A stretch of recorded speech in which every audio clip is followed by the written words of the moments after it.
भारत अपनी रक्षा तैयारियों को नई ऊंचाइयों तक ले जाने की दिशा में तेजी से आगे बढ़ रहा है। हाल के समय में हुए ऑपरेशन सिंदूर के बाद देश की सुरक्षा रणनीति और अधिक आक्रामक एवं तकनीकी रूप से उन्नत होती दिखाई दे रही है।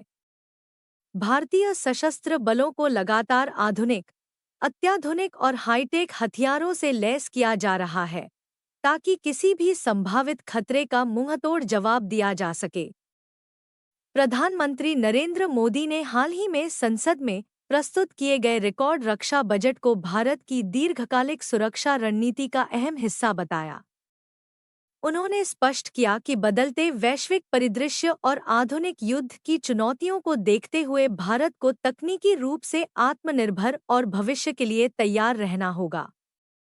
इस वर्ष का रक्षा बजट अब तक का सबसे बड़ा माना जा रहा है, जिसका बड़ा हिस्सा स्वदेशी रक्षा उत्पादन, अनुसंधान और उन्नत तकनीक के विकास पर खर्च किया जाएगा।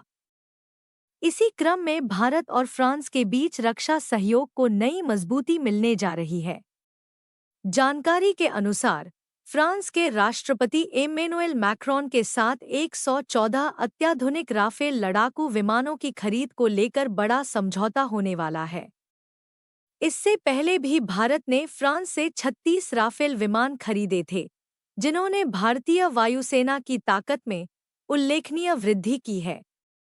नए सौदे के बाद भारतीय वायुसेना की मारक क्षमता, एयर सुपीरियोरिटी और स्ट्राइक पावर कई गुना बढ़ जाएगी। राफेल विमान अपनी अत्याधुनिक एवियोनिक्स प्रणाली, लंबी दूरी की मिसाइल क्षमता और मल्टीरोल ऑपरेशन के लिए जाने जाते हैं। इन विमानों के शामिल होने से भारतीय वायुसेना को चीन और पाकिस्तान जैसे संभावित विरोधियों के खिलाफ रणनीतिक बढ़त मिलेगी। वहीं रक्षा मंत्री राजनाथ सिंह ने नई दिल्ली स्थित defence research and development organisation (DRDO) मुख्यालय में वैज्ञानिकों को संबोधित करते हुए कहा कि भारत को केवल 5वीं पीढ़ी के लड़ाकू विमानों तक सीमित नहीं रहना चाहिए, बल्कि 6ठी पीढ़ी के लड़ाकू विमान और उसके स्वदेशी इंजन के विकास की दिशा में तेजी से काम करना होगा। 6ठी पीढ़ी के लड़ाकू विमान भविष्य के युद्ध का चेहरा माने जा रहे हैं। इनमें आर्टिफिशियल इंटेलिजेंस आधारित system, stealth technology, drone swarm control, hypersonic हथियारों की क्षमता और नेटवर्क सेंट्रिक वॉरफेयर जैसी विशेषताएं होंगी।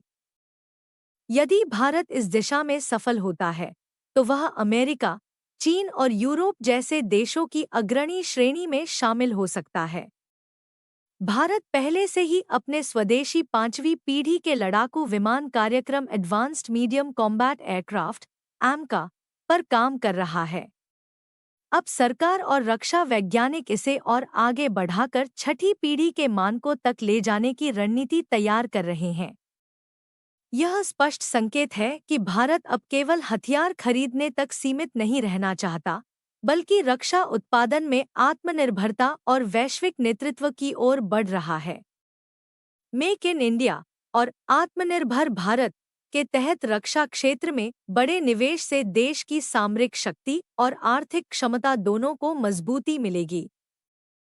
आने वाले वर्षों में भारत की रक्षा नीति अधिक तकनीकाधारित, स्वदेशी और भविष्य उन्मुख दिखाई देगी, जो न केवल राष्ट्रीय सुरक्षा को सुदृढ़ करेगी बल्कि भारत को वैश्विक रक्षा उद्योग में एक महत्वपूर्ण खिलाड़ी के रूप में स्थापित करेगी।